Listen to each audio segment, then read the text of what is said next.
Hello everyone, I'm pleased to announce my new tour for 2024. Beginning in early February and running through June, Tammy and I and an assortment of special guests are going to visit 51 cities in the US. You can find out more information about this on my website, jordanbpeterson.com, as well as accessing all relevant ticketing information. I'm going to use the tour to walk through some of the ideas I've been working on in my forthcoming book, out November 2024, We Who Wrestle with God. I'm looking forward to this. I'm thrilled to be able to do it again, and I'll be pleased to see all of you again soon. Bye-bye. You need space and you need time. Well, you certainly need time. I'm not sure about space, but you certainly need time and you need matter to produce things that are beautiful and endure. And so I see matter as not in opposition to consciousness, but as something that is a reciprocal aspect of consciousness.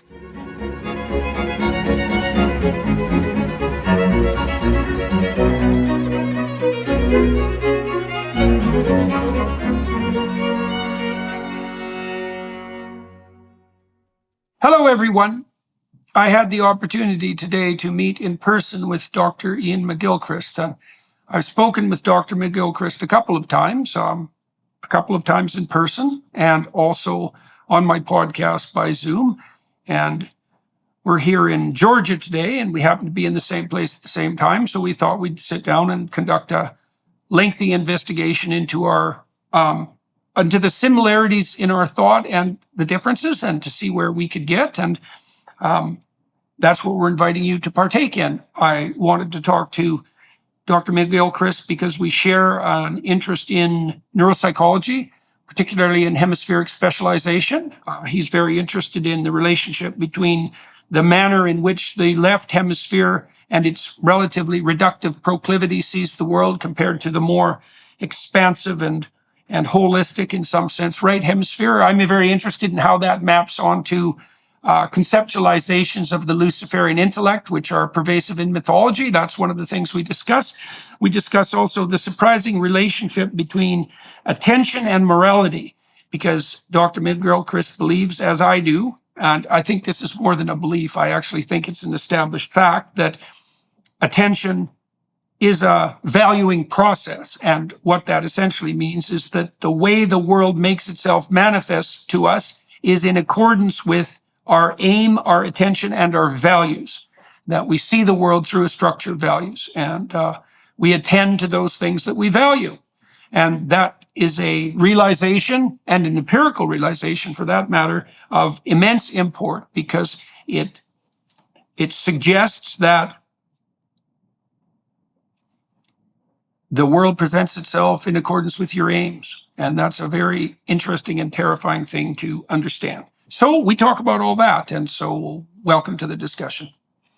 Dr. McGilchrist, you spent a lot of time thinking about hemispheric specialization, and that's an understatement. And one of the things I find quite remarkable about the fact of hemispheric specialization is something like its implication for understanding the reflection of the world. And Richard Dawkins said something very interesting about biological organisms. He said they have to be a model of the environment in order to function in the environment. Sure.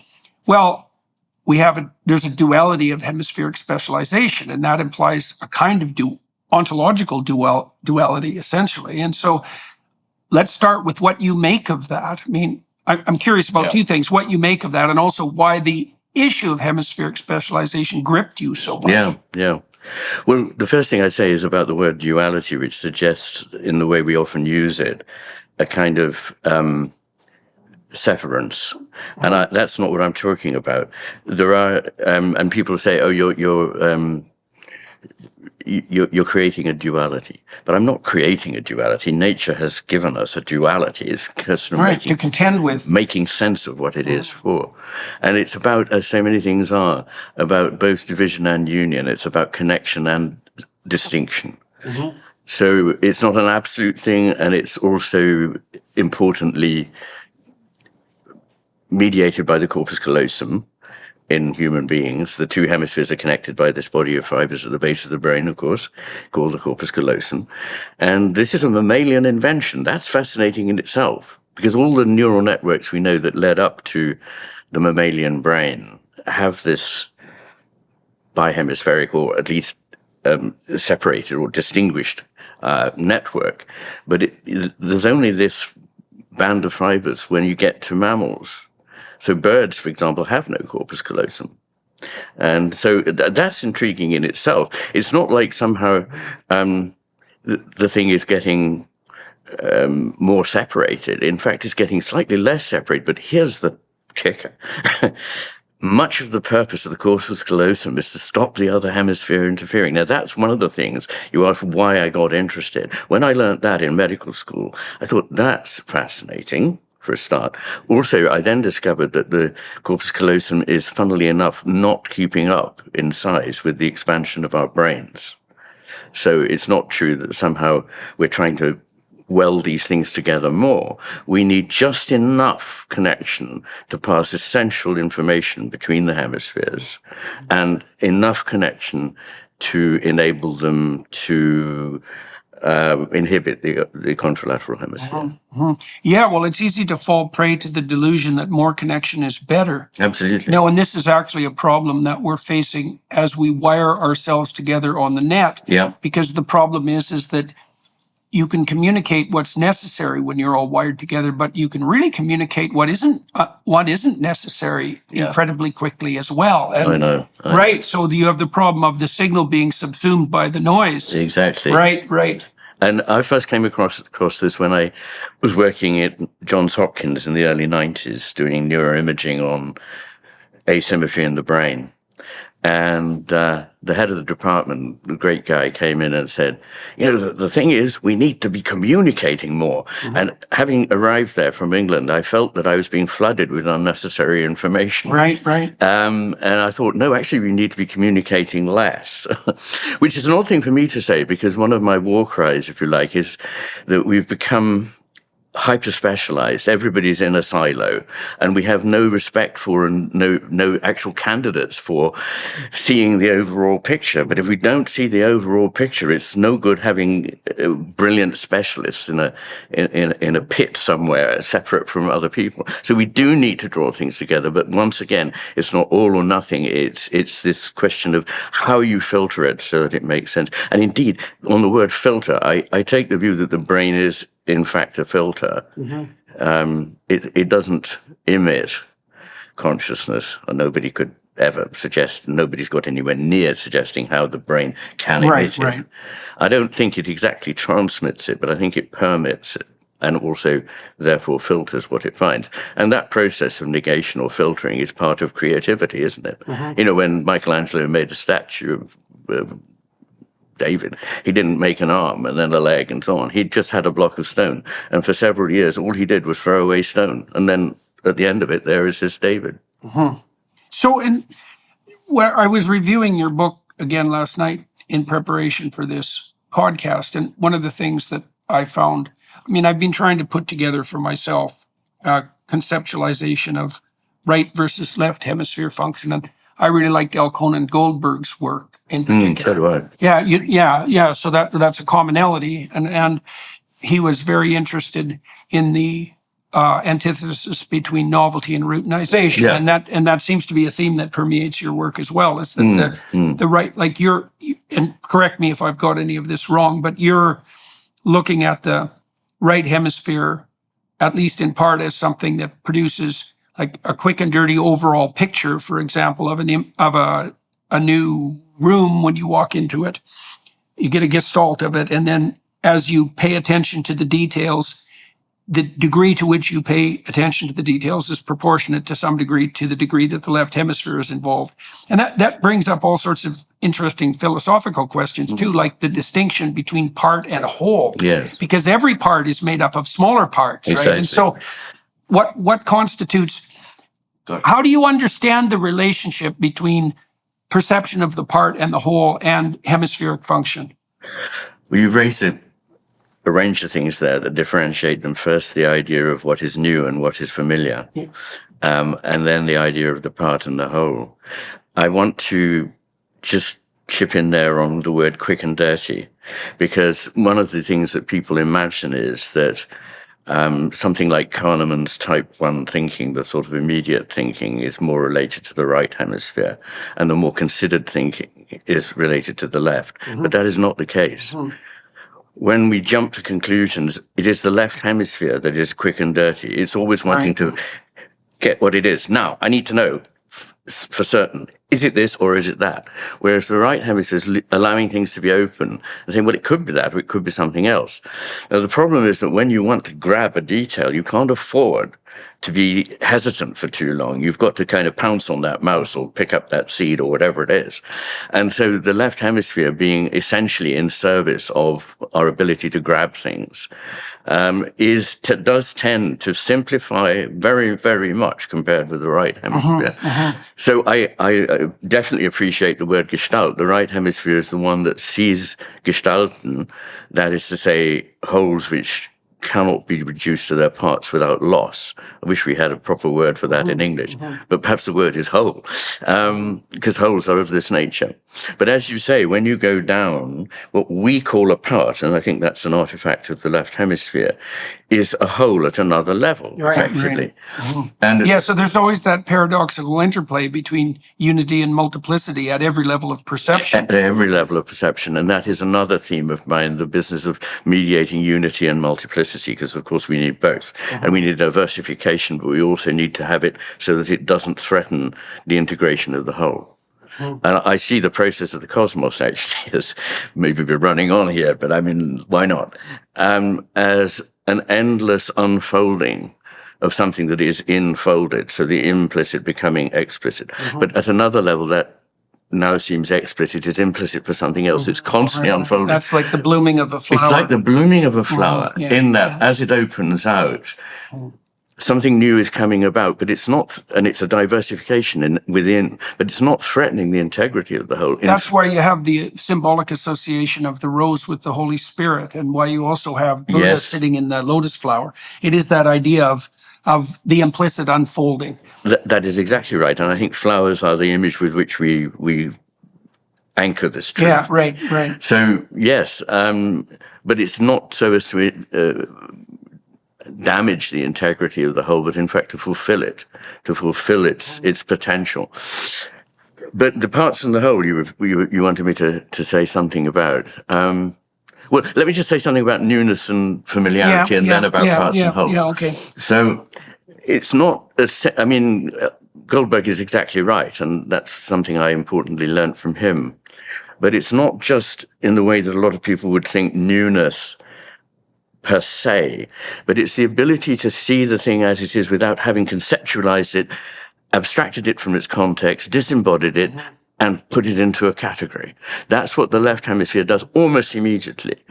And when we're young, the great thing is we see commonalities. We see a child learning and it goes, birdie, because it's got that concept. And it's not just a one-off, there are other birds.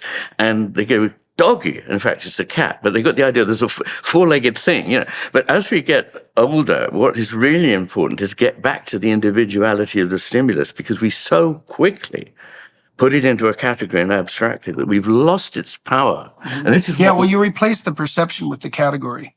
And there's efficiency in that. There's efficiency. But there's a loss of There's quality. a huge loss. And this is what Wordsworth was talking about. Right. When he remembered that as an 8 or 9-year-old, when he was rambling on these hills and with the waterfalls and the crags and so on, the thing was magical. It was present. But latterly, he couldn't help thinking, oh, yes, it's a picturesque landscape. It's Ullswater or whatever it is. And it's so hard for us now to get beyond what is effectively the map back to the real, palpable, living presence. So let me run something by you. It's a vision that I've been developing, or that's been developing within me, about how we come to complex knowledge. So, and it's a vision of hierarchical mapping. And I think it probably maps on the movement from the right hemisphere to the left. So you tell me what you think about this, all right? So the first strata. So imagine a tree, all right? And I imagine the tree with the trunk of fire, and I imagine the tree emerging from the head of God. That was part of this vision, by the way. We'll leave that in the background for the time being. Okay, so up the trunk, there's a disc. And that disc is the realm of patterns in the world, right? And so what we perceive are patterns in the world, and we perceive functional patterns as obstacles or tools. It's something like that, but the patterns are in the world. So that's the logos of the cosmos, you might say. All right. And then the second tier is the behavioral mapping of that. So, of course, if we're walking across hills and dales, the path of our navigation maps the trajectory of the landscape. And as we interact with each other, we modify our behavior to take the reality of other people into account. And as we maneuver together in groups, we adapt ourselves to the reality of the environment that we're traversing. And so the behavioral realm contains a compressed representation of the, let's say, the underlying patterns of material reality. Yeah. All right. So that's both adaptation and representation, because we can act out things we understand, right? And that would be equivalent to procedural memory in the memory literature, right? Like the knowledge of how to ride a bike, for example, or how to ski. I'll come back to that. Okay. Well, next strata, it's imagination. See, one of the things I was trying to crack is how dreams can contain more information than the dreamer understands, right? Like a work of fiction can be susceptible to analysis because the work of fiction contains more information even than the fiction author intended. Yeah. It's partly because it contains representations of behavior. Yeah. Okay, so we establish an imaginative realm, and it captures some of the contours of the environment, but also some of the contours of the behavioral world. Yeah. And so in our dreams, we have images of action, and those images of action represent social mores and the world. But then there's a further level of abstraction, and that would be the linguistic level. And what the linguistic level seems to me to do is to compress the imaginative level, which is compress the behavioral level, which is in some ways compress the material level. And I'm wondering if that move from novelty to routinization parallels that, right? So we first grip things in this sort of Piagetian sense behaviorally. Then we can imagine that, right? So we've got, in dramatic, using images per se, and then we further compress that. See, that also helps us understand what we mean when we say understand, because if you can take a word and you can unfold it to an image, and then you can decompress that to an alteration in behavior, which is, I think, what you do if a word has significance, then you've united all those levels of analysis, but there's also a concordance there that I think is indicative of something like the validity of an idea. So, okay, so that's a lot of information. I understand that, but Yeah, my initial reaction is it's over schematic. Because I think what's really happening is that experience is taken in at a bodily level and is immediately grasped by the right hemisphere, which is better in touch with the unconscious than the left. Mm-hmm. But then I think, as you say, we stand back from reality in order to create pattern, to see the way in which things relate. But I think this is more or less a function of the frontal lobes of both hemispheres, that they enable us to stand back enough to get, as it were, the bird's eye view of the landscape. But the abstraction, I'd like to separate that out, because I think that's what the left hemisphere really specializes in, is abstracting. And when you abstract, you are left really with something like a skeleton. You're left with a diagram, a theory, a map that doesn't have all the embodied knowledge.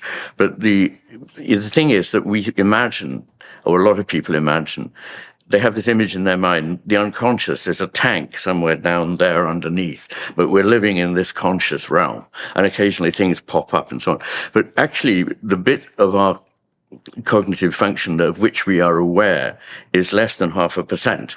And it's been estimated that 99.44% of our cognition is we're unaware of. Now, of course, the specificity of that is only amusing to me, but nonetheless, it drives home the point that most of everything we know is extraordinarily fertile in a way that our abstracted thinking can't be, because it's always got to simplify. It's always got to state this in preference to that.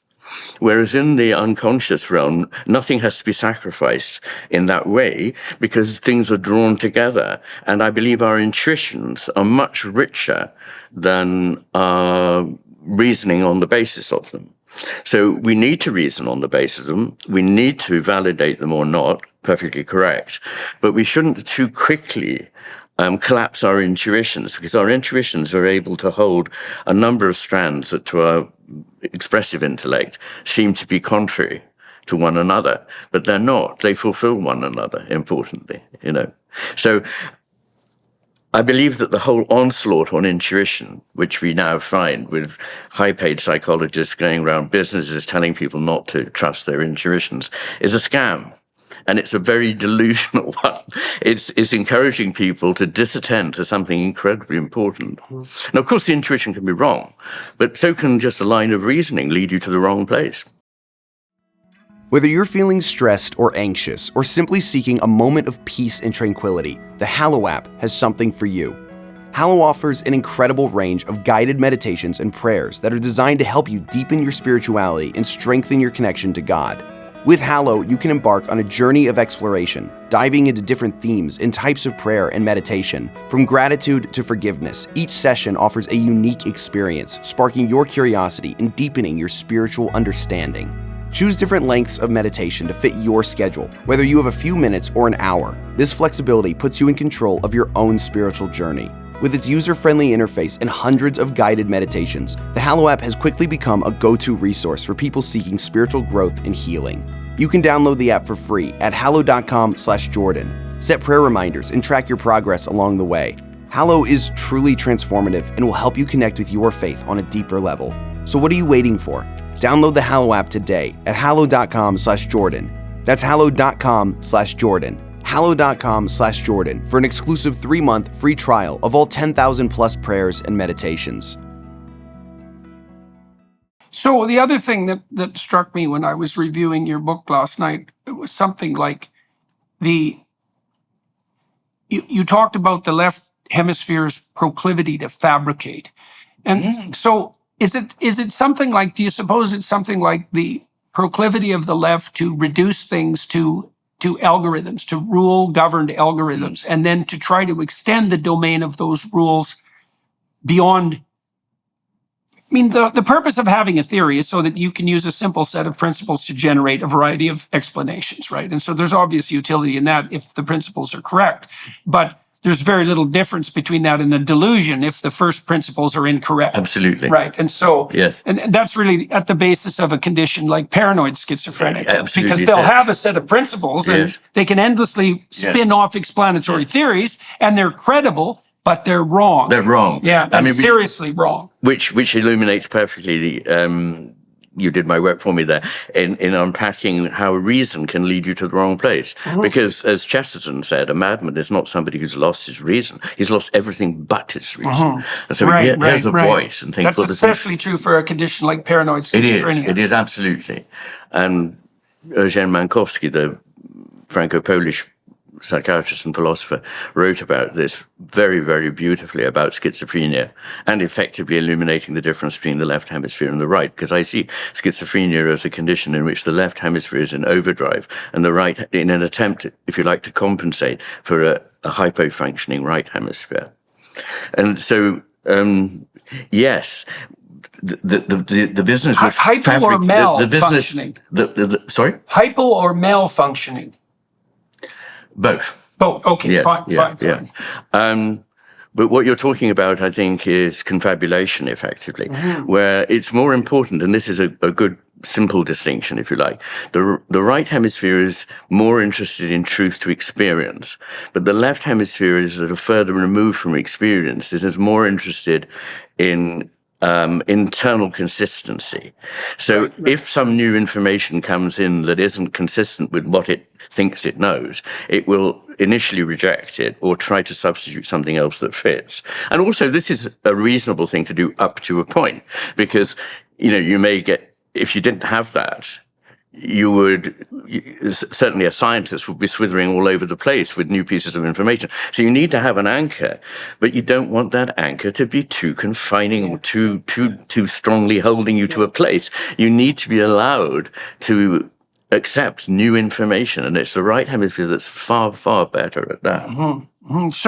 So I read some analysis of network function that described the dichotomy between the left and the right hemisphere as something like the paradox between consistency and comprehensiveness. Yeah. Those are two, right. One way And of so putting the it, left yeah. hemisphere is very much concerned with internal consistency. Right, of and a so model. Well, and it's interesting to see that, so that confabulation is over-reasoning from a set of finite principles that are erroneous, let's say. Yes. Right, and there's very interesting overlap between that and something like ideological reduction and totalitarian certainty. There certainly is. Right. Well, so let's take an example of that. You tell me what you think about this. Okay, so I've been trying to get down to the bottom of the algorithms that drive the culture war. Let's say that. Okay, so imagine this. So a huge part of the thinking on the radical left is something like, I think about it as a representation of the story of Cain and Abel. Cain is a victim in his own eyes, and he becomes very bitter and resentful about it. And I think that's actually the story that underlies Marxism. And so it's an algorithmic story, and the algorithm is something like, there's a dimension of comparison. There's, on that dimension of comparison, there's those who have and those who do not have.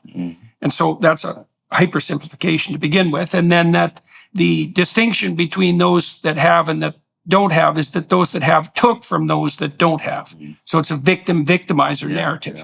Okay, so now there's real algorithmic advantages to that theory, because to some degree, there's some truth in it, because some people who have took it.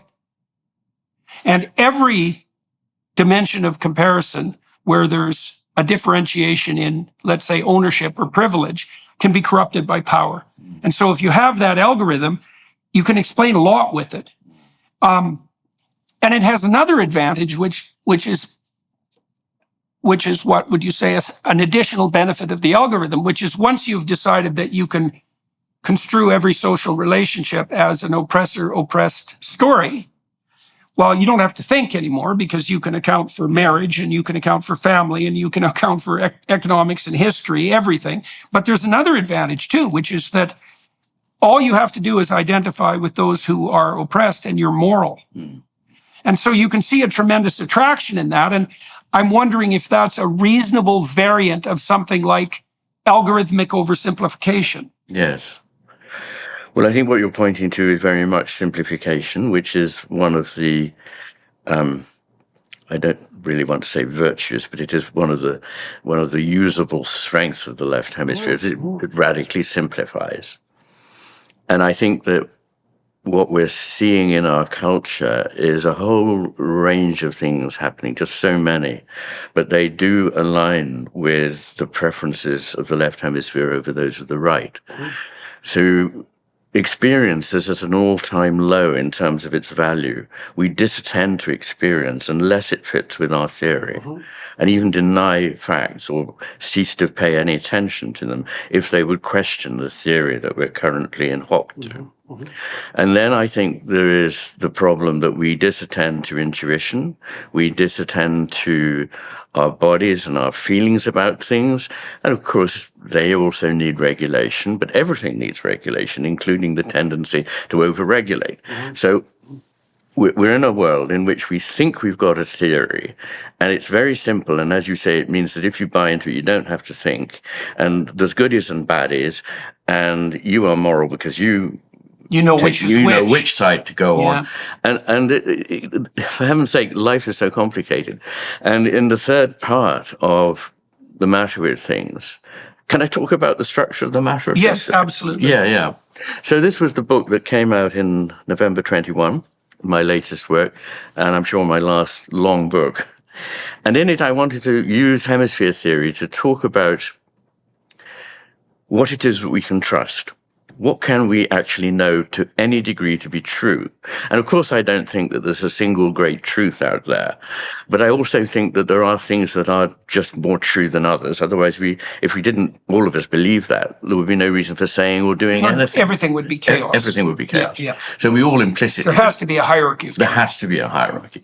So I just wanted to start from neuroscience, to use that as a basis for philosophy in looking at what kind of things we can say about the world we're in, what a human being is, and how it relates to it. So the first part of the book is the neurology, the neuroscience. And in that, I'm asking questions like, why does the brain have the structure that it has? And since we know that the right and the left hemispheres have different tendencies in their take on the world. I mean, very, very clearly, this can be demonstrated in intact individuals by temporally suppressing one hemisphere at a time. It's demonstrated every day by accidents of nature, tumors, injuries, and so forth. So we do know that there's a vast body of evidence about hemisphere difference, and it frustrates me that there are still people ignorant enough to say there's no evidence. I mean, go do your homework. I've been doing it for 30 years. And one of the things I wanted to do in the book was demonstrate the extent of what we know about this. And I think there's about 6,000 references to the literature. But in that first part, what I'm intent on demonstrating is that the left hemisphere's overwhelming advantage is in grabbing, getting, simplifying, and grasping. And that's why it controls the right hand, which for most of us is the one with which we do the grabbing and grasping, and does the kind of thinking where you say, I've grasped it, whereas the right hemisphere is left basically with everything else, because looking at it from an evolutionary point of view, if you're that bird trying to catch that seed before another bird, you've got to have highly focused attention on the detail, but you'd never survive if that was the only attention you had, because you quickly become somebody else's lunch while you're getting your own. So there has to be another part of the brain, which is effectively the right hemisphere, which is doing all the putting together of information about the world at large. So the left hemisphere apprehends, the right hemisphere comprehends. And so I look at the various portals that I would say through which we get information about the world. Attention, primarily, which is so much more important than people think. I mean, it is nothing less than the way in which you dispose your consciousness towards the world, and therefore depends what you find there, and it determines what you become, because you become like what it is you think you find there. You develop habits of thought that limit you to seeing only certain aspects of reality through the way in which you attend. So I call attention a moral act, because it both creates the world and creates you. And then a perception, which is not the same, of course, as attention, but is built on what you attend to and some of the things that you don't attend to. And then judgment, i.e. what we make of this in terms of our thoughts about what we're attending to and perceiving. Emotional and social intelligence, cognitive intelligence, good old-fashioned IQ, and creativity, the ability to be flexible in thinking about things, to take a slightly different perspective and see what it is. So in terms of getting information from the world around us, what I demonstrate is that in every case, the right hemisphere is superior to the left. It is veridical, where the left is not. The left is unreliable. And this is, of course, one of the hurdles I have to get over, because people think the left hemisphere is at least down to earth and reliable, even if it's a little bit boring. But it is not. It's highly emotional. Anger, of all emotions, lateralizes most strongly to the left hemisphere. And it is the characteristic. Dismissal, self-belief, contempt, anger, the typical willful blindness, of course, because that comes into this business we were talking about of confabulation, of turning, when you don't know something, you make up something that fits in with your theory, and you disattend to things that you don't want to know. So that's really in a great hurry. I've just covered 400 pages, but really that is establishing at great length that the right hemisphere is a better guide to what's going on than the left. And people say, how do you know that? Because you've only got your left and right hemisphere to go on. But the way I would put it is this: if you followed what the left hemisphere tells you, you'd be caught out by reality all the time. Whereas if you followed what the right hemisphere tells us, you'd largely not find yourself caught out by the experience of living. So it's a better guide. Then I say, okay, the reason I want to do that is because in philosophy, you can see patterns that are more congruent with the left hemisphere's way of thinking and those that are more congruent with the right hemisphere's way of thinking. And up till now, all we've been able to do is say, well, some philosophers say this and some philosophers say that. Take your pick. But I don't think that's right. I think we can discriminate between philosophical positions and say this has a better chance of being right because the picture of the world it gives correlates with the best synthesis of knowledge from right and left. But a lot of, and has a The advantage of bringing neurology advantage of bringing them together, which the right hemisphere will do. Because not only is the right hemisphere more veridical, but it's also more open to what the left hemisphere has to say than the left hemisphere is open to what the right hemisphere has to say. The right hemisphere is inclusive, the left hemisphere is exclusive. And so it believes in an either-or world, but it is as much a both-and world. And we need both of these types of thinking. As I sometimes say, we don't need either or both-and. We need both either-or and both-and thinking. And the right hemisphere is able to do this. So I'll do the second part, which is epistemology, very, very quickly. So I say, what are the sort of things in which people would place their confidence for finding some truth? I think most people would say science. I think most people would say reason. I think some people would say intuition, but increasingly few. And some would say imagination, although most people nowadays no longer understand what is meant by imagination. They think it's fancy, but it isn't. Right. So I look at the claims of each one of these to have something to do with truth. And truth itself is a concept that can be seen either from a left hemisphere or right hemisphere point of view. What I mean by that is the left hemisphere is used to tracking something and getting it. So it imagines truth is at the end of a path that has a sequence of steps. And if you take these in the right order, you will end up at truth. Whereas the right hemisphere sees that true actually comes from a root which means faithful. It means being faithful to what you experience. And there is a meaning of true, as in being true to someone, being true to an idea, which is constantly seeking knowledge, listening and responding to what reality is saying to you, the resonance between the attending consciousness and whatever it is that is external to it, or appears to be external to it. And so what I end up by saying, and here I'm covering another 400 pages, is that there are good reasons for attending to each of these, but each has limitations, and each on its own is not a sufficient guide. So we need not just one or two of these, but preferably all four, at least three of them, in that there are realms in which science simply can't answer questions. I mean, that's sort of criticism of science. I find myself defending science all the time against people who want to turn it into a free-for-all. You know, that they want to demonize science if it doesn't fit with their narrative of what truth is, and that is where science ends, you know. And there are lots of important questions, and you and I would immediately think of the realm of the spirit, and not even the conventionally spiritual in the sense of what we associate with the religious life, but even love. I mean, love is an example of something that cannot be measured, cannot be demonstrated in the laboratory, cannot be measured and cannot be manipulated. And yet, according to science, it's not real. But, excuse me, love is probably the realest thing that we ever experience. So overall, I say we need all of these. And then in the part 3 of the book, it's ontology. What is that?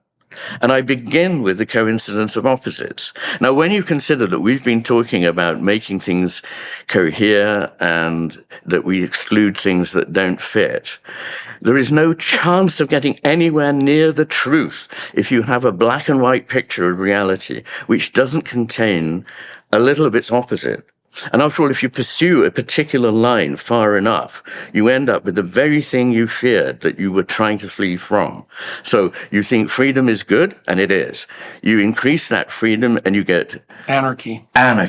And Hedonistic anarchy. what happens in anarchy? Well, not only do a lot of people get hurt and killed, but the response is tyranny. So, I mean, it's just one very obvious example. But in fact, all opposites work like this. That's the serpent that eats its own tail. The serpent that eats its own tail. So the first chapter is on the coincidence of opposites and how important this perception is. And nowadays, we don't see this. We think that if something is good, just more and more of it is good, and whatever is excluded by it must be bad. But in fact, it's always a balance of things. And we don't attend to the dark side of the things that we think are good. And we exclude from possibility that there might be good in some of the things that we've demonized.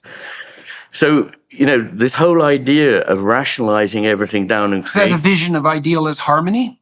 Is what I'm talking Yes. about. Well, you see, the word idealism worries me slightly, depending on, of course, what you mean.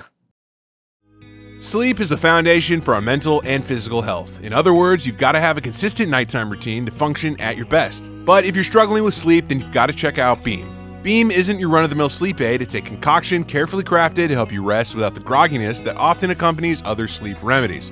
A bunch of us here at the Daily Wire count on Beam's Dream Powder to knock us out and sleep better through the night so we can show up ready for work the next day. Just mix Beam Dream into hot water or milk, stir or froth, and then enjoy before bedtime. Then wake up feeling refreshed without the next day grogginess caused by other sleep products. Dream contains a powerful all-natural blend of reishi, magnesium, L-theanine, apigenin, and melatonin to help you fall asleep, stay asleep, and wake up refreshed. And with it now being available in delicious flavors like cinnamon cocoa, chocolate peanut butter, and mint chip, better sleep has never tasted better. And today, listeners of this show can get a special discount on Beam's Dream Powder. Get up to 40% off for a limited time when you go to shopbeam.com/Peterson and use code Peterson at checkout. That's shopbeam.com/Peterson and use code Peterson for up to 40% off. Well, you were talking, you were implying there, at least to some degree, that an ideal state isn't the reduction of everything to one like linear pathway, Absolutely but something not, like the balanced multiplicity of Yes. a variety of viewpoints. And I was thinking about that in terms of musical harmony, because I think music portrays precisely that. It does. Okay. So that's what I was trying to clarify. And it's Heraclitus' tension that's in the bow string, or And in the string of the musical lyre. instrument, yes. And if there isn't tension, i.e. pulling in opposite directions, the left hemisphere thinks that's a waste of energy. Two things pulling opposite, just stop pulling. But then the string goes slack and no music and no arrow. So we need that tension all the time between the opposites, not alternating between them, but holding them together. And only the right hemisphere is able to do this, because the left hemisphere is always trying to collapse into, so I need to know now what is the truth. Is it this or is it that? And no wise person can answer that question for the left hemisphere. And then I go on to talk about the one and the many, which is very, very important. And again, Heraclitus says, it is wise, listening not to me, but to the Logos, to agree that all is one. But because of the way the Greek is structured, it can also mean one is everything. And that's lovely. And then the next chapter is on flow, because I find that this is actually, I never anticipated this. This is the lovely thing for me about writing, is that I discover in the process of writing things I didn't know when I started the book. Right. And one of them was the importance of flow, the perception that everything flows is not trivial. And instead, we have lost this sense because we discretize everything into packets and think we put them together to make something, because that's the only way in which we make artifacts. But everything is modeled on the machine. But if you think about it, there is nothing in the entire cosmos that is at all like a machine, except for the few machines we've made in the last few hundred years. And one or two go back longer. But nothing is mechanical in that sense. It's all to do with complex systems, which are neither fully predictable, although they're not chaotic, and are not achieving their end by adding another bit towards So is machine the externalization of the left hemisphere? Absolutely. Okay, fine. So And I would say AI definitely is the final frontier. the final triumph of the left hemisphere. It's supposed Yeah, to. well, hopefully not the final one. Well, that's it. Yeah, I That's guess it. we're going to find out. We're going to find out. Okay. So, and I think, that actually the whole administrative mind, which is now the only mind that has control, is an expression of the left hemisphere's simplified procedural way of thinking. And it stultifies imagination, it gets in the way of creativity, it slows us down, it's hugely costly, and it vilifies all kinds of people who don't fit into the slots, the categories that it's developed.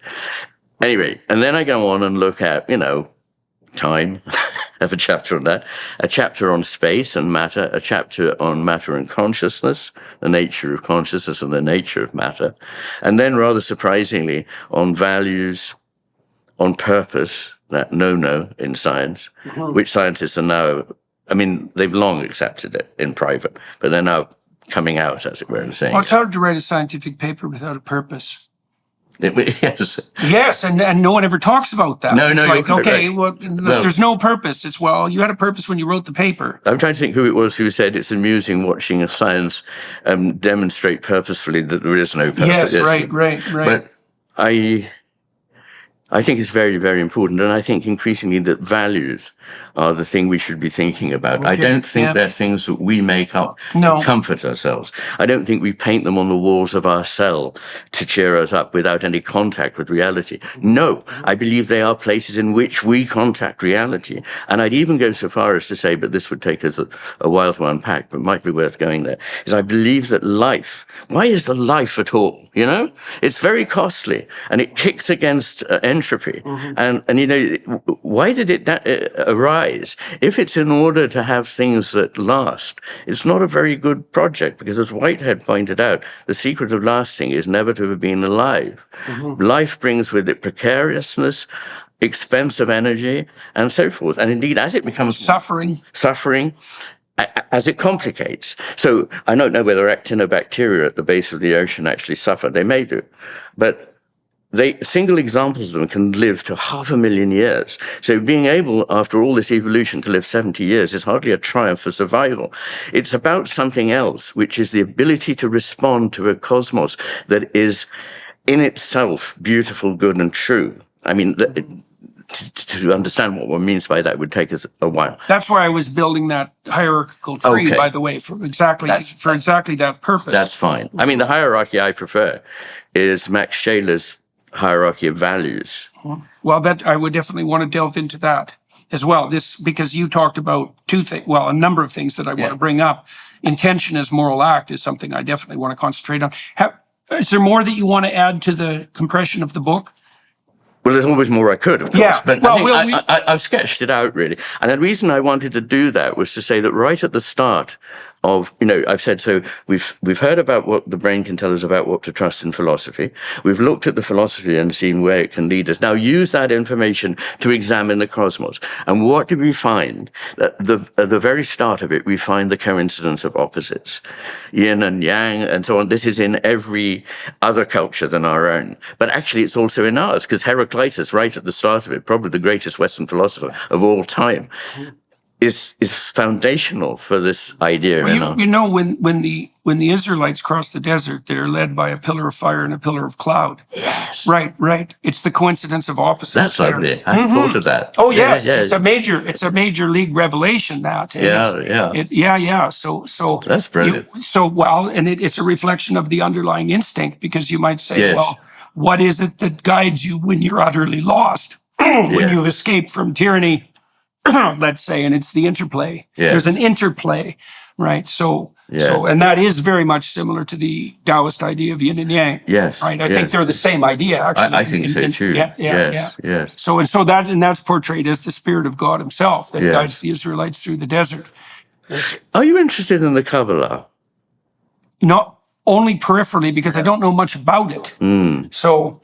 Why did you ask? Well, the only reason I say this, and I know you know a great deal more, I think, about early Jewish history than I do, but I started finding out through Christian theologians about 10 years ago of key ideas in the Kabbalah, and they were like a blinding light. They really were. I thought, good heavens, this is so deep and true.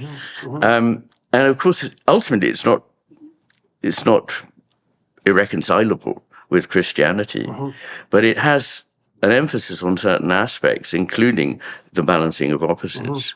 That is very important. Well, you see, one of the other things that seems quite clear in the Old Testament corpus, in particular, when the stories are characterizing God, is that God is presented continually as the interplay between calling and conscience, and that looks to me like something like the dynamism of positive and negative emotion, because positive emotion, especially the incentive reward element, calls you forward. Yes. And conscience looks to me something like the voice of negative emotion. Yes. So you can imagine that there's an instinctual force that pulls you forward, right? That's the manifestation of the burning bush, by the way. That's what that represents, right? This thing that calls you and then speaks more deeply as you investigate it. Yeah. And then conscience is also highlighted multiple times in the Old Testament, especially with the prophet Elijah. Yeah. Right, because Elijah is the prophet who replaces the God that's in the natural world, essentially, with the voice of conscience within. Right, and so then there's an interplay there constantly in the Old Testament between that, what calls you forward and what keeps you on the straight and narrow path. Yes. So, and it's a play. And in Kabbalah, there is a structure in which there are two sides, as it were. And one is chesed, which is a creative, constantly outgoing and, if you like, right hemisphere orientated. But that's not a very good, actually, parallel. But then there's Gevura, which is this constraining element, and we need them both. And in fact, it's not a good parallel with right and left hemispheres, because the one that, people think the right hemisphere in popular culture has this reputation for being the let it all hang out sort of hemisphere, but it's not at all. It's not only much more in touch with deeper emotions rather than superficial social emotions, but it is also the locus of emotional control comes from the right hemisphere, not from the left. So these parallels can be misleading. Right. Yeah, but all dichotomies are not necessarily the same dichotomy. They are not. They are not. Very important. Okay, so let me ask you. So you lay out the left as reductionist and algorithmic and often petulant and somewhat totalitarian, and you also associate it with reach and grip. And so let me offer you something, and you tell me what you think about this, because what you are talking about with regards to the faults of the left, let's say, sound a lot to me like the mythology of Luciferian intelligence. So let me give you an example. You tell me what you think about this. Well, the sin that the snake entices Eve and Adam into in the Garden of Eden is overreach. Right. And there's not a lot of difference between overreach and pride. Right. And that rigidity of pride, that intellectual rigidity of pride, is something that seems quite typical of the left hemisphere pathologies that you describe in the book. Right. And resentment. Yeah, right. Because okay. And why resentment? Why have you, the snake, why have you been told you can't yes, eat it? Yes. You can eat it. Well, and how does that map onto your understanding of the left hemisphere with regard to resentment in particular? Well, I think it's to do with hubris, really. Yeah. And that's equivalent to overreach. To overreach. Yeah. And it's also, it's something like the Dunning-Kruger effect, that the less you know, the more you think you know, and vice versa. Yeah. And because the left hemisphere knows colossally less than, the left hemisphere knows colossally less than the right hemisphere, it thinks it's got it all. And hence you see these people who think, we've worked out the answer to everything, we understand its structure and its meaning, and if there's a few things we haven't yet, we will do. Those few things are always the annoyance, right? The stumbling blocks. But of course there are many more than a few, but because of the constrained view, they only see a few things that they don't know. They don't see everything else outside the blinkers. I love, and it's still so true, William James's remark that our knowledge is a drop and our ignorance is an ocean. I mean, this is true. And we've stopped seeing this, and we're far too arrogant. A bit of humility would be a good thing. But Lucifer is the expression of pride, of resentment. What's intellectual pride specific? Intellectual pride. Resentment, overreach. Resenting this other power. Also that desire to usurp, which I think is also something that because the stories that you tell about people with right hemisphere damage point to the proclivity of the left to usurp and to deny. It does. Right. And that's part of, you can imagine that. So maybe it's also curious. I wonder how much of the inadequacies of the left hemisphere that you point to in your book are actually a consequence of its misuse rather than its intrinsic nature. Well, that comes down to the whole point about it being a servant. It's a good servant, but a very poor master. Right. Well, that's the intellect in a nutshell. Well, that's what Einstein also said. Yeah. So it is the intellect in a nutshell. It is a useful servant, but it should never be the end point. It doesn't have wisdom. It's the worst possible master. Yes, that's the Luciferian story, fundamentally. Right. And that seems to me to be exactly right. Yeah. And actually, at the end of the master and his emissary, in the end of the final chapter, I bring in Paradise Lost because it seems to me to be the story of what has happened with the overreach of this intellect. And I think, the Luciferian intellect is what I'm really talking about, that thinks it knows what it's doing, but because it knows so little, is intent on destroying the good that there is. And I think that's a consequence of the failure of the project, right? Because you mentioned the resentment, and what happens?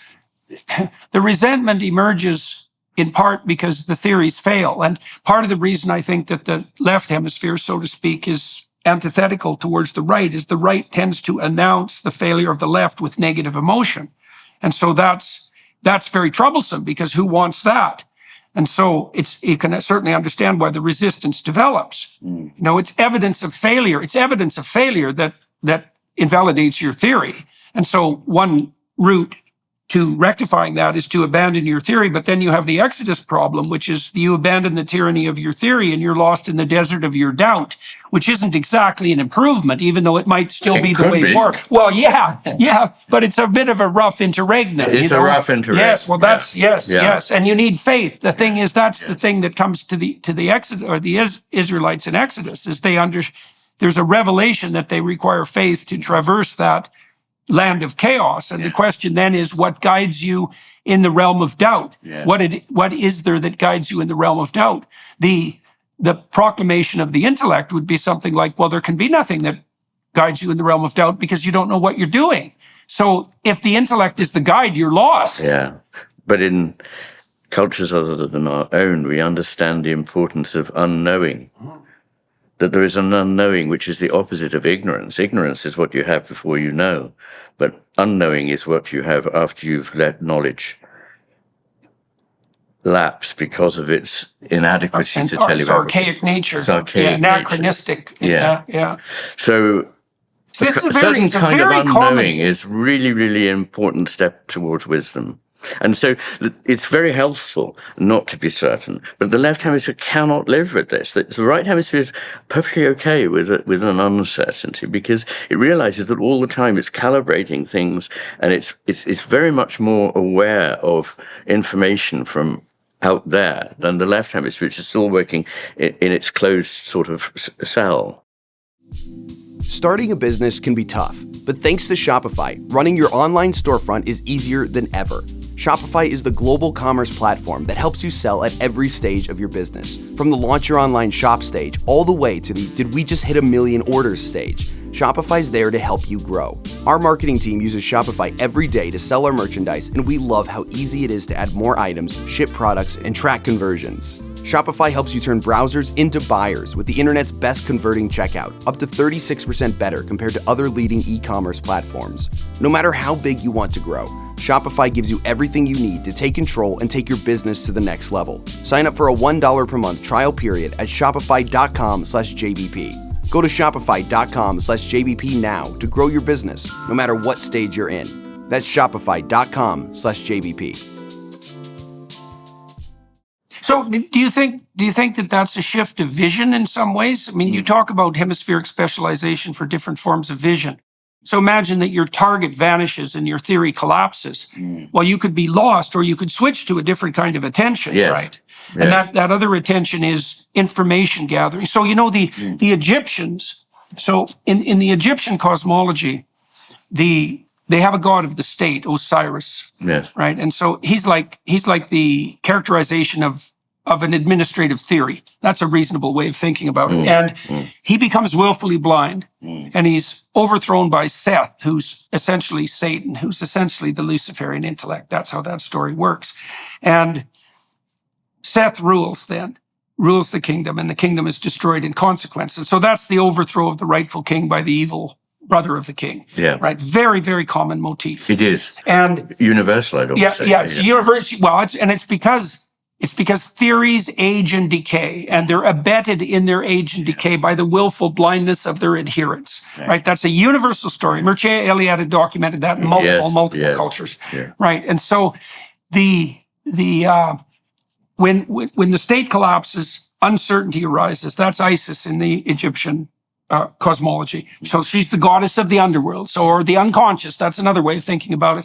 And she makes herself pregnant with the remnants of Osiris after he collapses. Yes. And she gives birth to Horus.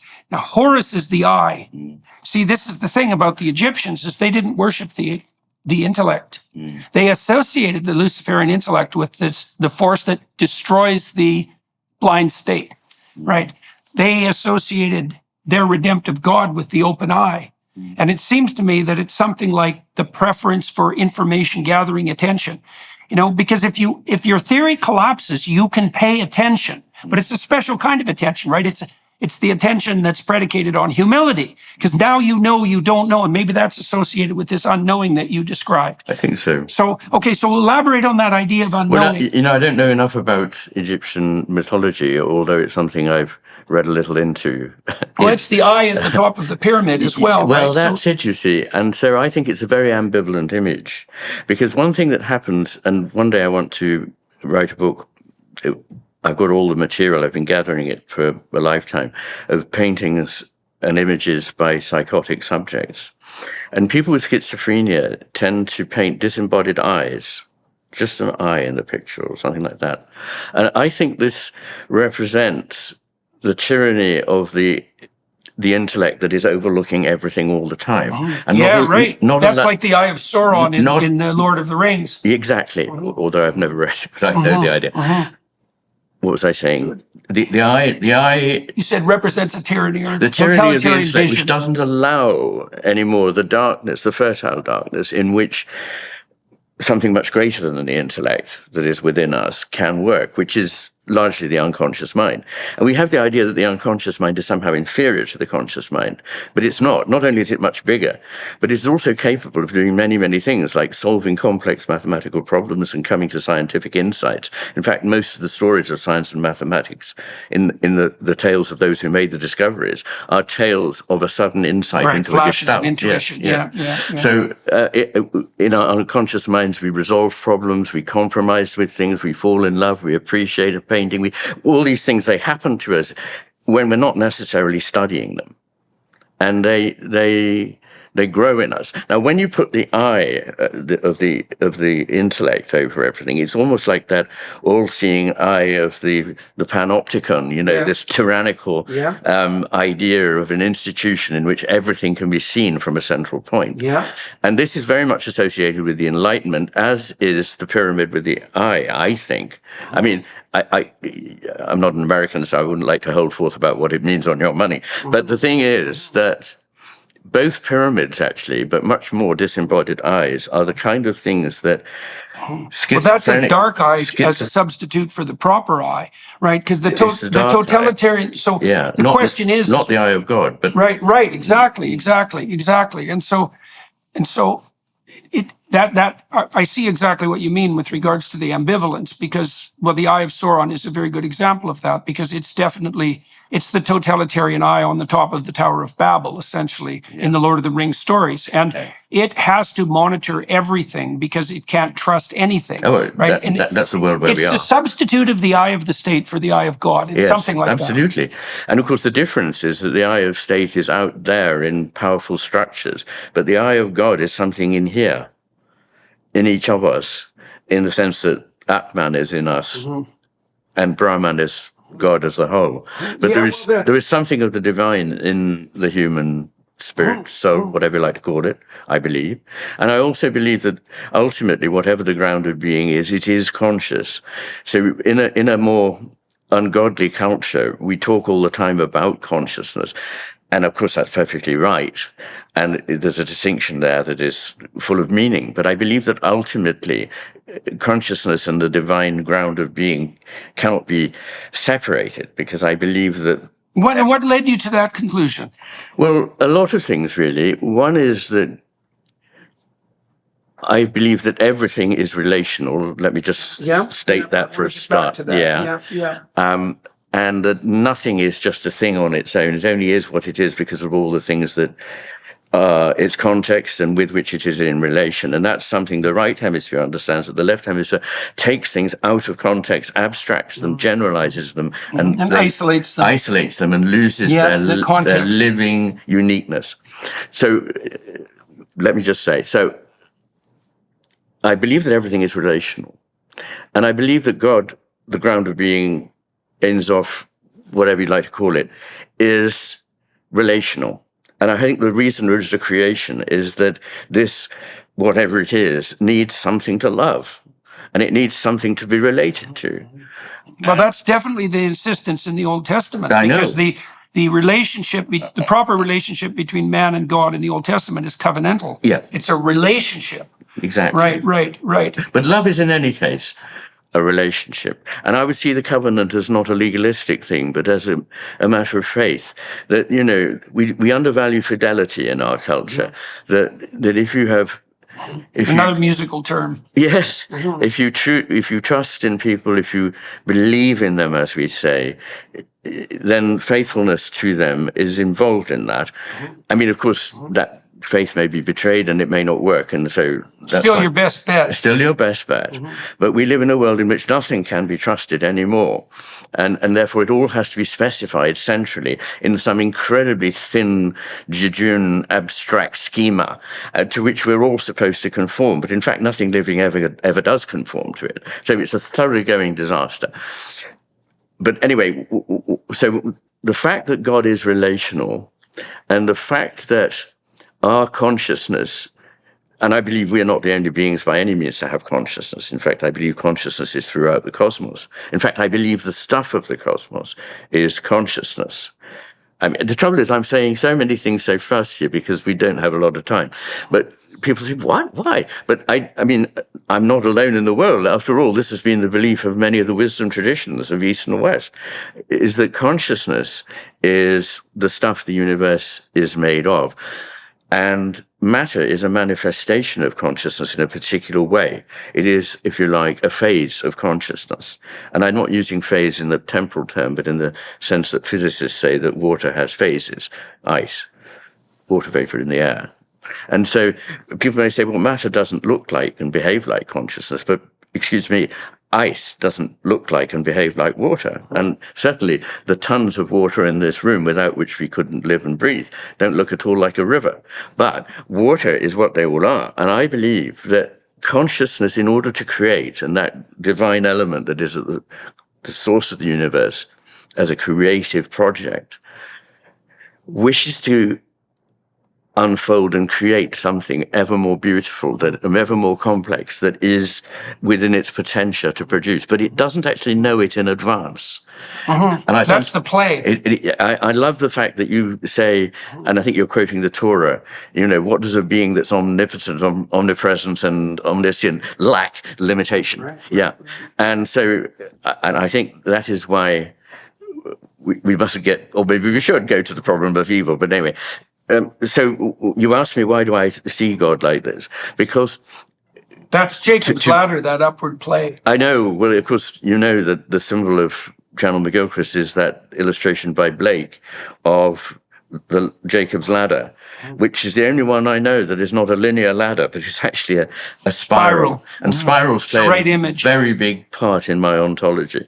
So both in physics. Yeah, well, spirals return to the same place except transformed, right? And transformed therefore, upward. What they do is they combine a linear process with a circular process. A circular process is just static.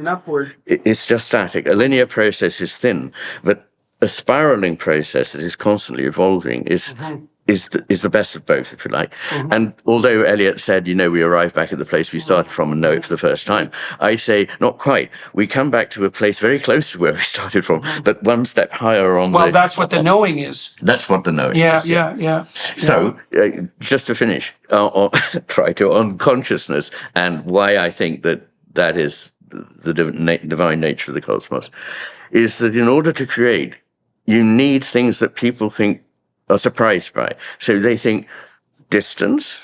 No, surely closeness. Resistance? No, surely facility.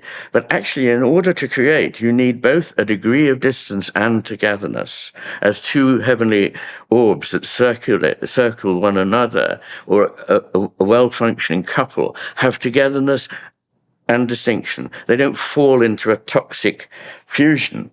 And so in order to do this, there needs to be some distance, but also manifest closeness. And there needs to be something that will create opposition, and something that will create a degree of permanence. Because after all, if everything is already known and abstract somewhere, then it's just a ball of nothing that has no existence in space and time. So you need space and you need time. Well, you certainly need time. I'm not sure about space, but you certainly need time, and you need matter to produce things that are beautiful and endure.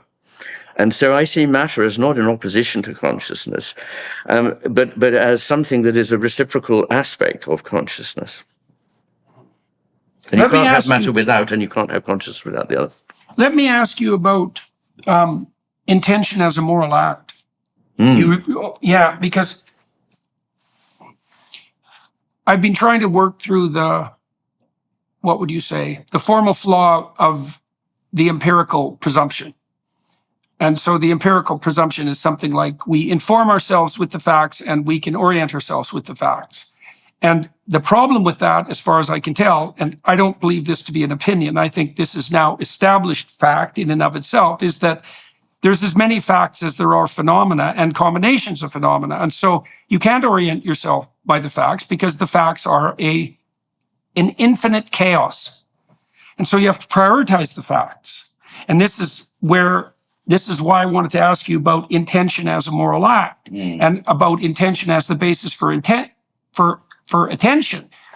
Well, what I say is attention is a moral act, but I could say intention is a moral act as well. So let's go with attention. I like that better, and that is what I should have noted in the note. Right, attention is a moral act. Right. Okay. Well, and it's a moral act because I think there's a technical reason for that. It's a moral act because a moral act is an act of valuing, and an act of valuing is an act of prioritization. Yes. And attention is an act of prioritization because you attend to the thing you're attending to and not the infinity of other things you could attend to. So with every act of attention, there's an underlying hierarchy of value. And the thing that you're attending to is at the moment, at least, is at the pinnacle of that. Yes. Right, at least momentarily. So this is, I think, what undoes the empirical endeavor, because if attention is a moral act and attention is the precondition for the observation of facts, then attention is a precondition for the fact. And so that means the facts themselves make themselves manifest within the confines of a hierarchy of value. It has to be that way. And the scientists do ignore that because they always act, as far as I can tell, as if the value that they're pursuing is so self-evident that it doesn't have to be factored in. So you don't start your scientific paper looking at the molecular functions of cancer with a description of why we should eradicate cancer. That's a given, but it's the given that structures your attention to begin with. And it's part of a moral enterprise. So I don't see that there's any separation of the moral enterprise from attention itself. And that seemed to be what you were talking about when you talked about attention as a moral act. So I'd like you to elaborate on that and tell me how you understand that. Yes. I mean, first of all, I wouldn't say that we only attend to the things that are our goal at the time. That is a way of attending. But there is another kind of attention one can practice, which is not an instrumental hierarchy, but is attention to things in themselves, in their own right. And this takes practice. The much cliched concept and probably misunderstood concept of mindfulness at least does prioritize not constantly seeking to verbalize, to judge, but actually just to be present for the first time. And, the word representation. Do you think that that's an allowance for the implicit moral order to speak for itself rather than the imposition? Is it something like that? I think that's possibly. I was going to come on to the moral bit, but yeah, sorry. So where were we? You were talking about the other kind of attention. Yes. So there are different kinds of attention and one can practice them. And some of them are more generous than others. And there's a certain kind of attention which is the attention of a predator, effectively, which is a stare in which you're fixing something because you know what it is you want. But of course, that will enable you more likely than not to achieve that particular target. But you don't know about the 999 other things that it's stopping you from doing and seeing. Right. So the type of attention you pay governs what it is you find. And there's a hell of a statement. Well, it's very important. Yeah, that's for sure. Yeah. So the way in which we attend changes what we find, changes therefore what we look for in future, because if that confirms the type of attention, then we think, well, that type of attention worked, so I'll generalize that type of attention. Right. So if you are the predatory psychopath, then you think, well, that worked, so let's just carry on with that. And, the example I usually give, because it just works so nicely for me, is the mountain behind my house, which is a lump of rock, according to most people these days. But its name in Norse, Telesgea, means the sloping rock. And that tells you something. What it means is that for the Norsemen that came there 1,000 years ago, it was a sign of where they were, and it was a sign to avoid danger because the bay where it is very rocky. So that was what that mountain was for them. But the Picts had been there for 1,000 years before that. And for them, they built their houses in the shelter of it. For them, it was their shelter and the home of the gods. And then in the 18th century, people came there with their sketchbooks because there's a beautiful, many-colored, many-textured form to paint. And then in the 19th century, geologists came there because it happens to be a spectacular example of columnar basalt formation. And to a speculator, therefore, it's dollars. And to a physicist, it's 99.99% empty space, and we don't know what the other 0.01% is. I just say that because which of these is the real mountain? Because we're obsessed with what is real. The answer is every single one of those is a real facet of the mountain that is brought out by the kind of attention that's paid to it. So you go to it as a something, you see that something. And so we should all be questioning what we take to be the obvious all the time. And that should be the feature of an education, to teach us to question. Because if not, we don't exercise morality. We reduce things to the simple way that are useful to us. And that is to narrowly useful. And that has detrimental effects on the value of what we're looking at and on us, because we become these cynical people who are only capable of seeing use everywhere. Right, and my God, how impoverished narrow use. How impoverished the soul of such a person must be. Well, in that sense, sorry, you asked about the moral thing. I just think it is a moral. It's moral in probably two ways. One is in the sense I've elaborated that it literally changes what's there. Right. We change the world. I mean, since we now think of it in terms of utility, we build things that are good for utility but are ugly. And actually rather inhuman, and actually rather dangerous, and not satisfying to the human soul. That's that unidimensional utility. So we have a crime-ridden population who have high levels of mental illness, and of course it's not all just due to the surroundings, the architecture, and so on. But that's part of it, because that also expresses an attitude which is present in the whole of the society. But it's also a moral act in another way, that we should, as I say, be testing our perceptions against other possibilities. We should have an open mind about things. And the trouble is that the way we're taught is that, no, these are the truths and you must close down on them, which is very much the left hemisphere's way. It finds truth by closing down. But the right hemisphere finds truth by opening up. It does the exact opposite thing. It opens to a possibility where the left hemisphere closes to a certainty. And we've lost, amongst many, many other things that the right hemisphere offers us, the sense of the spiritual true emotional depth, the convivial nature of a society, our fellowship with nature, and our closeness to a spiritual relationship. realm.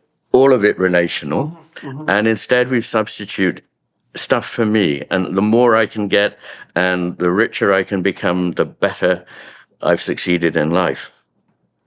So it looks to me like one of the things that the collection of stories that make up the Old Testament, I'm sort of obsessed by that at the moment, by the way, because I've been writing about it, lecturing about it. So it's actually training in a form of attention. So for example, when Christ is called upon to name the most fundamental commandment, he actually points to a principle that's underneath the commandments. He says you should love God with all your heart and your soul, and you should treat other people as if they're you, essentially. And, relational. Right, it's relational. Yeah, yes. well, both of those are relational, right? Exactly. Both of those. Exactly. And the emphasis there is something like the hypothesis that if you devote your attention to what is properly put in the highest place, then the world lays itself out to you in a manner that's as close to the approximation of paradise as can be managed under the circumstances, right? And it is viewed as a relational element. And so then the question, of course, emerges, what is it that's properly put in the highest place? And the Old Testament hypothesis is, well, it's an ultimate unity. That's the monotheistic hypothesis. And it's a unity that can be characterized in a multitude of ways, like the mountain that you described, yes. Right? So, for example, in the story of Abraham, God is presented as the voice that calls the unwilling to adventure, right?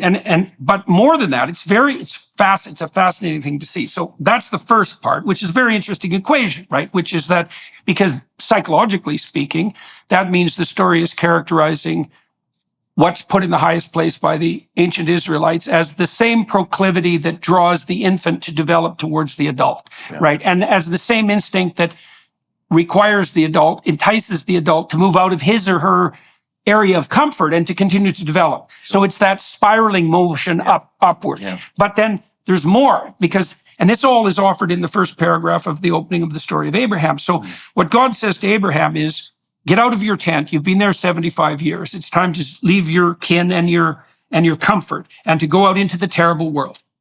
And he says, if you abide by that calling and you make the proper sacrifices along the way, which is something like the abandonment of your archaic presuppositions as you move forward, it's something like that, then, and this is what's on offer, you'll be a blessing to yourself, your name will resound among other men, you'll establish a nation, and you'll be a blessing to everyone else. And so it's this ridiculously promising offer, which is that if you attend to the calling of the Spirit, so orient your attention in the proper direction, then you'll move forward with the adventure of your life, but that will unfold in a manner that produces this harmonious balance. It won't just be about you, and it won't just be about other people. It'll be about the establishment of the balance that enables you to develop continually in a way that makes you better and better for yourself, but simultaneously offers that to everyone else. And then that's presented as isomorphic as the call of that spirit of development.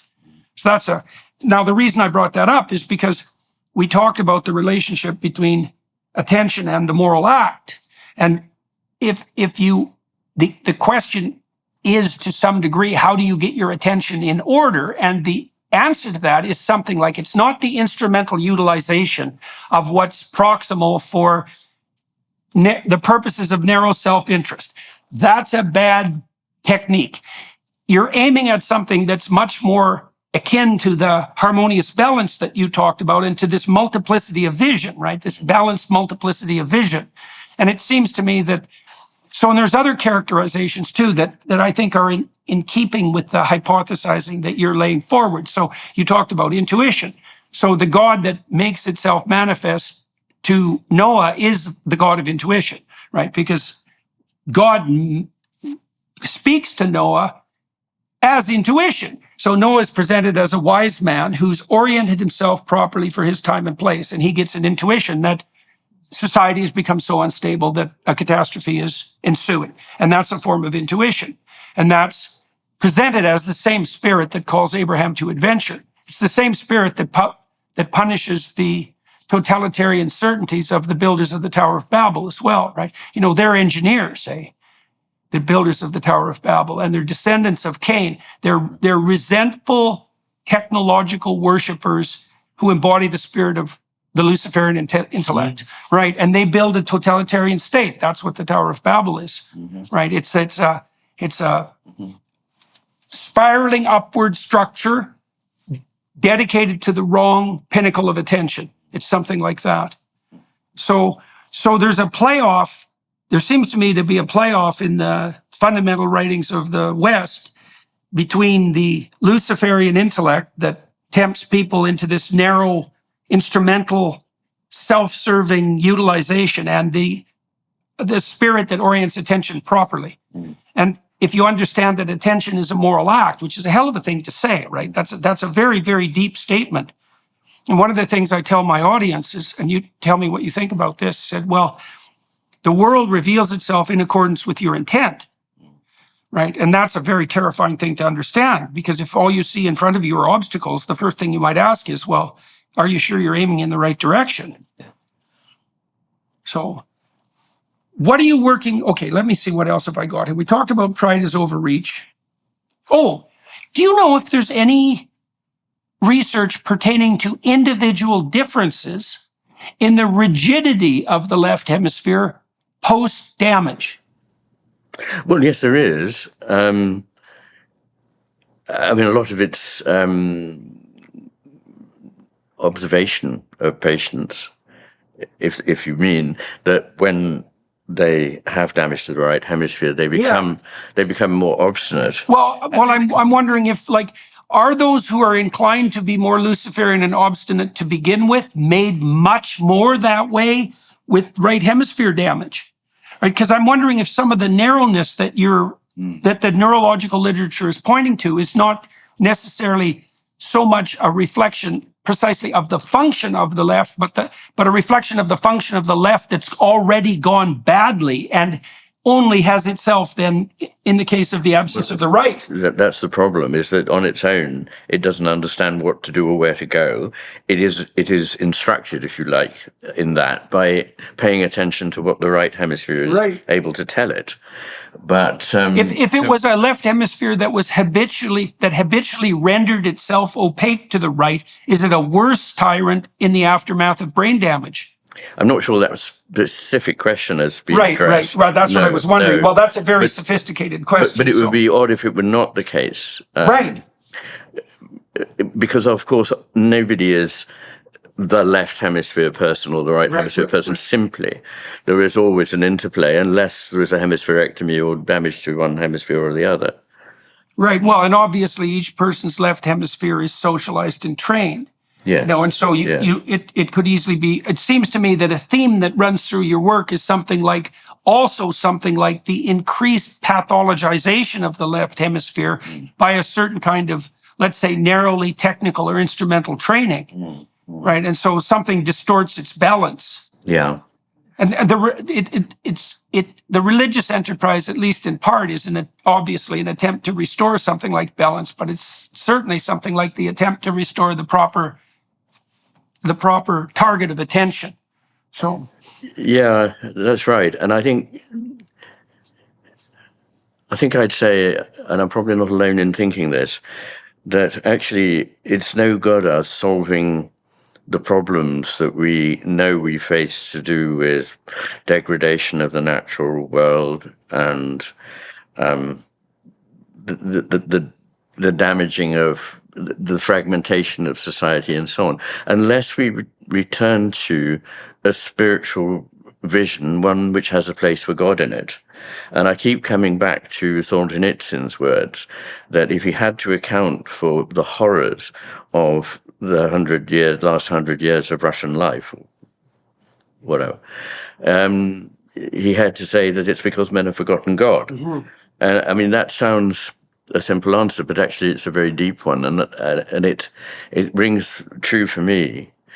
even though, as I've explained, I'm not sure that I'm a fully paid up member of a particular religion, although I incline enormously to, and I'm spoken to enormously deeply by the mythos of Christianity. It's extraordinary, the meaning of this story and the beauty of what it has created.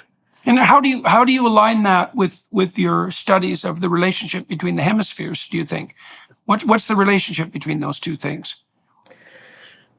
Well, it would be a simplification to say that the left hemisphere doesn't contribute to what we call the spiritual, but it does so to things that I think are not necessarily the best part of a spiritual life by codification, for example. It's rendering of the spirit into dogma. Yes, and I think it's envisioning of what we are doing when we are partaking in a spiritual life as a way of subtly securing power. Right. That we'll be the chosen ones, and we'll be able to sort everything out because God is on our side. Now, and of course, well, you know more about this Old Testament story than I do, but I'm not certainly saying that any spirit of criticism for Judaism. I have profound respect for Judaism, but I'm just saying I think that the left hemisphere's contributions to spirituality are not the ones we're most interested in, which are the ability to maintain a sense of opposites without closing down on something that we already know. Because God is always something that we never completely know. If we completely knew God, then that's not God that you know. Even Augustine said that. Right. Yeah. God is that which continually escapes the nets in which it's put. Yes, yes, that's right. Yes. And he bluntly said, if you understand God, then it's not God you understand. So that's something the left hemisphere is not happy with. It's not happy when it hasn't got a full grasp of the situation because it's dedicated to control. I mean, that's what it's there for. There's nothing wrong with that, as long as it's in the service of something that seems more. Highest place. Exactly. Yes. Exactly. Yeah. So I think the trouble is that only a profound attention to a call that is quite different from anything we're used to paying attention to, namely the beauty, the goodness and the truth of a certain dedication of our lives to something higher than ourselves. Without that, I think we're going to be lost. I think those things that you just described, that beauty, goodness, and truth, there's other virtues that you could put in that bin.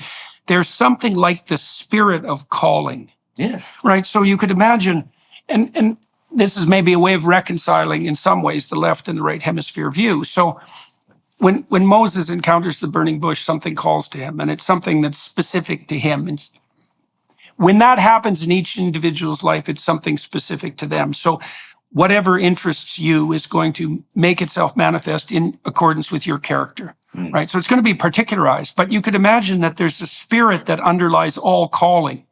And you can tell that because you can have a calling that occupies you for your whole life, but you can also have a calling or micro callings that transmute, right?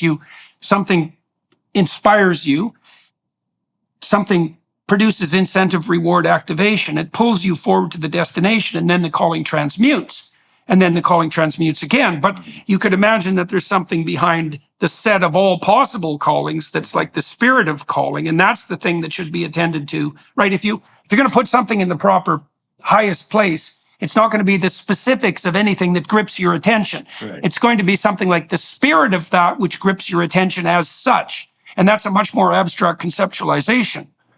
Yes, I would say that it's not so much that this calling is replaced by another, but that calling, like everything else, flows.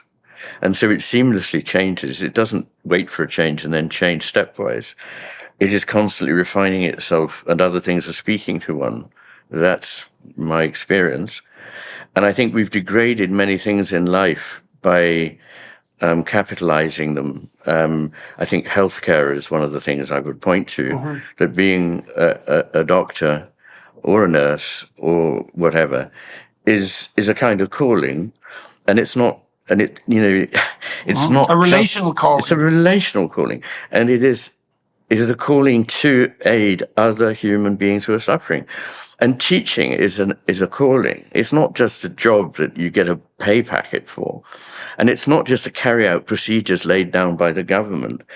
You need people who are both doctors and teachers and many other things too, but those specifically speak to me, and of course, clergy, that are not just fulfilling a role in a hierarchy, but are, in a way, guided by something that is a great deal of knowledge, but also something spiritual. Well, tell me about that flow. Okay, so let's investigate that for a minute, that notion of flow. I mean, there's the Csikszentmihalyi flow, which is something like immersion in the moment, right? Yes. But the flow that you're talking about maybe That's has not some. that. No, you're talking about is how would you conceptualize the relationship between your notion of flow and play? Never really thought about that one. I mean, play, incidentally, needs to be, to a large extent, intuitive, not simply the following of rules. And it's responsive to the demands of the moment, right? In a dancing so way. It's extremely responsive.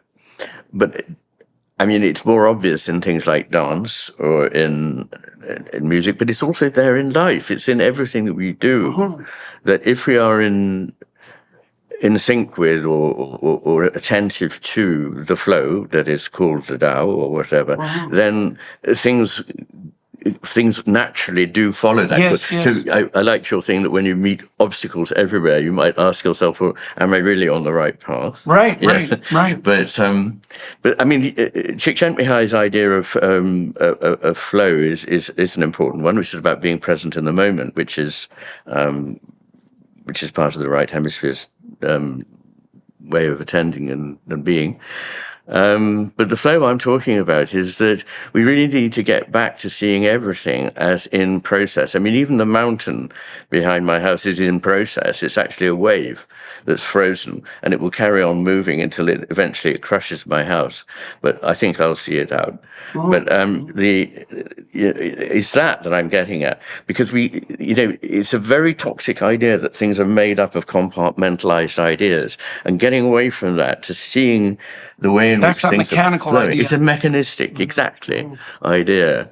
So you do see that in schizophrenic delusion too, right? Absolutely do. Yeah, the delusion of mechanism. That's it. The delusion of mechanism, and the delusion that time is made out of instants. Like now.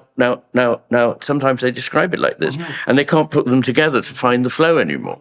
And their movements also become more machine-like. They find it difficult to know how to act naturally. Right. And I believe that is because over-dominance of the left hemisphere at the expense of the right. But there's one way in which we can bring together the Csikszentmihalyi notion of flow with the idea of flow and time, because time seems to be passing by when you are standing on the border of the stream with a clipboard and a stopwatch, and you can see things moving down it. But when you are in the flow, the river is no longer moving, because you're moving at the exact same speed as the river. And so, as far as you're concerned, you are completely in the flow. And if you like, there is no time. Because this is one of the things people say, is that when you get into certain mental states, you don't feel that there is time anymore. There is, of course, time. Time is not abolished by the fact that you don't notice it. But you don't notice it because you're in a less self-conscious, less self-conscious, yeah. less. Well, that's kind of what I was pointing to with regards to play as well. Yes. So it looks to me like possibly you could conceptualize play as concordance with that flow. Yes. It's something like that. And it's very dynamic, right? Because if you're playing, you have to be very attentive to what the moment is calling for. Absolutely. And a really good footballer, for example, can't really tell you how they managed to be in exactly the right place at the right time. Beckham is asked, how did he do this? He said, I don't know, I'm a footballer. Yeah, right. When that pilot landed his plane on the Hudson River, he was asked how he did it, he said, I don't know, I'm a pilot. And surgeons do this instantaneously. They respond to something, which if they had to think, now, what do I do here? I look up rule number. No, they just do it. And as much as possible as we get into that, we build that realm of the intuitional, the better we are, the more skilled we are. Right, and of course, well, that's what... there's an attack on skill now, so that skilled professionals are made to follow algorithms. Yeah. And the work of... that's part of that all-seeing eye of the state. Yes. We got to... That's right. We have to document every move you make, because otherwise you can't be trusted. That's it. But, in the learning of a skill, at the early stages, having an algorithm to follow is actually beneficial. Right. But when you get to the last couple of stages approaching expertise, it becomes an The impediment. obstacle. Yes, right. Something that needs to be sacrificed. And so what we do in our society is make absolutely sure that we can never have excellent people anymore. We can only have semi-moronic people who follow rule books. We're ruling out excellence and imposing mediocrity, because everything militates against excellence now. That instrumental use of attention is for something like immediate grip. That's fair. Yeah. Yes. Okay. So, and you might say, well, what's wrong with immediate grip? And the answer is it doesn't take everything into account. No, it doesn't. Right. And you might be reaching out for the wrong thing or overreaching. Yes, and also the gripping may not be exactly what's needed. So the art of things like Tai Chi and so on, and the other Jiu-jitsu is like that. Well, jiu-jitsu and so on. Or judo. It is about sometimes moving with something rather than grasping or holding, but actually learning how to move in an instinctual way that uses the flow rather than tries to oppose it. So when you make people narrow down to ticking boxes and making sure they've proceduralized what they're doing, you're hoping that you will avoid disaster. Yes, right. But you enforce mediocrity. You enforce mediocrity and you do not stop there being disasters. Right. Absolutely yeah, but you not. get planned disasters. You get algorithmically predictable disasters. Well, look, one of the things is, obviously, psychiatrists work with people who are likely to harm themselves or kill themselves. And so everybody has to fill out a risk assessment form, you see. And there's now evidence that shows that these risk assessment forms are perfectly useless. And they have another disadvantage, which is that if you sit down and ask people a rote set of questions, you project a mechanical approach which is not empathic. And indeed, you can also give them all sorts of ideas with your risk. You can. Although I don't think that's so bad. But I think that the feeling that you're not really attending to them, busy filling in your form, is not in itself good. And, especially if they're feeling a little alienated, for example. Exactly. So my risk assessment instrument was in fact, untrained nurse who had 40 years of experience on the ward. And she'd just say, I don't like the look of Mrs. So-and-so. And there's something about her that I'm concerned about. And if you were intelligent, you took that seriously. So what are you working on now? Well, I'm working on myself. In the sense, how's that going? In the sense of disaster. No, I mean, I got very tired writing The Matter with Things. The last 3 years particularly were completely manic. And I somewhat burnt out. So I'm gradually coming back to a more fulfilled life and fulfilling life. What I'm working on is I have an idea of finally writing a shorter book, which I think would reach more people. It's quite funny, really, that I don't know if you know this, but the reason I wrote The Matter with Things was because I was asked to write a shorter version of The Master and His Emissary. People say, this is a great book, The Master and His Emissary, but you need to write something about half the length that will be more accessible. And so I got a contract with Penguin Random House to do that. And after I'd been trying to do it a little while, I thought, I don't like doing this. This is not what I want to do at all. What's in it for me to say crudely things that I'd said more subtly at length? And if the idea is that the crude version will become substituting in people's minds for the better one, that's not good for me either. Sounds like a left hemisphere problem. It's a left hemisphere problem. Yeah. So I said to my editor, I want to do something quite different, which is unpack the philosophical implications for finding truth that come from the hemisphere theory. And that's, of course, what I tried to do in that book. And he said, that's fine. We trust our authors. Go away and do it. I said, it'd be longer. He said, that's all right, too. And then I turned up with a manuscript that was 4 times the length of the contracted book. And he didn't throw a fit, but he didn't say anything for 5 months. And then he said, yeah, we want to publish it. It's great, but it's got to be half the length. And I said to the people, there were about 4 or 5 of them, perhaps half a dozen, who'd read it at that stage, the manuscript, and said, you've got to be brutally frank to me.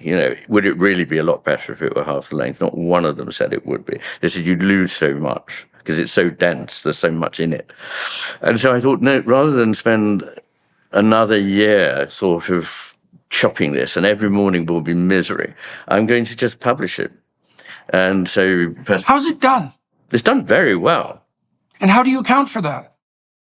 I think people are hungry for something that really speaks to them. Right, right. And So they wanted length and difficulty. they do in a way. You see, I think that's right. This is one of the that's problems. There's so many problems with the so-called elite, mainly left-wing intellectuals. Frankly, they're patronizing, and they think that people are stupid. Yeah. And, I have a colleague who makes wonderful films. And shallow, stupid and shallow. Shallow. Yeah. And I have a colleague who makes wonderful films, David Malone, and I've been in 2 of them. And he makes them independently. And then the BBC go, yeah, okay, well, he'd been to the BBC earlier. They said, no, they won't get it. He makes the film, then they want it. Yeah. And every time it's the same. They never seem to learn. Of course, they're stuck in the set in that left hemisphere where, no, the rules are, we don't. And the thing that was quoted to me was apparently, and it may have general truth, that for every 1,000 words over a certain level, the sales will be predicted to be lower. But this hasn't happened with this book. I haven't been able to keep up with constantly publishing it. It's published by Perspectiva Press.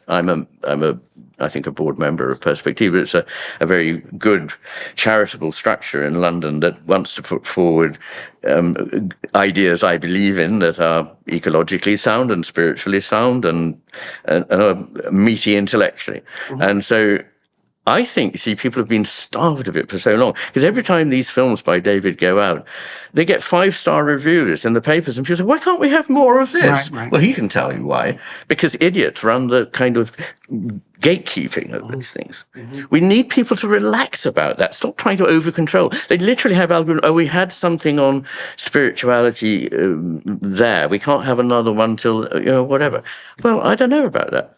But in any case, although my work is, for those who have eyes to see, is guiding them towards seeing a broader picture, which might be identified with a more spiritual way of looking at it. I don't rub anybody's nose in it. I want to keep people with me.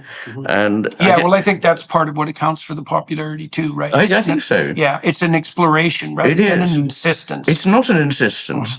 And that's terribly important. And I always, I think when people say, well, what do I do with people who don't understand what it is I'm saying? I say, relax. Because one thing that you learn as a doctor and especially as a psychiatrist and just by living is there are plenty of people that you can never get to see certain things. And that's their problem, actually. I mean, you're not put on the world to get everyone to see things. You do what you can. And I'm doing just what I can. And I'm thoroughly delighted by the very warm response and the sales, Yeah, it's quite the miracle, all right. Yeah, it is actually. Yeah, definitely. Yeah, because it's a big book. But people like the challenge of something that's meaty, not just a soundbite. Yeah, well, it's also an accomplishment to work your way through it. And, Kierkegaard, I read a great piece from Kierkegaard years ago. I used to teach it to my students all the time in the personality course. And he talked about his absolute lack of utility in terms of ever making anything easier and more efficient. And he thought that instead he'd take the opposite tack and make things more difficult and challenging, because there would come a time when everything had been made so easy that there would be a clamor for what was more difficult and challenging. And I've been in constant discussion with people I've talked to within the Catholic Church, particularly with regard to that. It's like, well, why don't we have any people coming? Well, it's because you've made everything far too welcoming and easy. Yes, facile. And the problem is this. They go, oh, well, they won't really get it, so we must do away with the Latin Mass. We must do away with ritual. We must do away with the core beliefs we have and say, well, basically anything goes, and make it more like being at home in the sitting room. But the reason you go to church is not to be at home in the sitting room. You can do that by doing nothing. But they want to be introduced to something that speaks of the transcendent. Absolutely. And now you can only get this, I believe, in the Orthodox Church. It's the one Christian church, Russian and Greek, that has not sort of sold out, really. But once you start having motorbikes and whatever in the church, it's not... in Canterbury Cathedral, they put on a rave. Coloured lights and people dancing and... Did they have a golden calf on the altar? Just curious. Because that would have been perfectly apropos. It would have been. Yes. Rather and also extremely hilarious in a very, very dark way. I know. Yeah. Well, very good talking to you, sir. Very Thank you good for talking to walking you, through Jordan. your book and Yeah. a variety of associated ideas, and including the ones I was inflicting on you. No, they're very So- good, and I love being with you. I think it's much better than being on the ends of things thousands of miles apart. Yeah, well, there's a lot of things to keep track of in our conversations. So if the channel narrows, it makes it more difficult. Yeah. Well, it's very good to talk to you. Yeah. So, and great. yes, thank you very much. Thank you very much. And for everybody watching and listening today, your attention and time is always much appreciated. And I'm going to continue to talk to Dr. McGilchrist for half an hour on the Daily Wire side. We'll speak, I think, more autobiographically in that half an hour interview, which is generally the theme. And so you're welcome to join us there and to throw some support the Daily Wire way. They facilitate these conversations and make them available to everyone, which is, quite the act of generosity. And they've been a pleasure to work with and made all of these episodes more professional and more compelling. And to thank you very much to the film crew today for helping out and make sure this could proceed. And thanks again, Iain. It was very good to talk to you, as it always Jordan. is.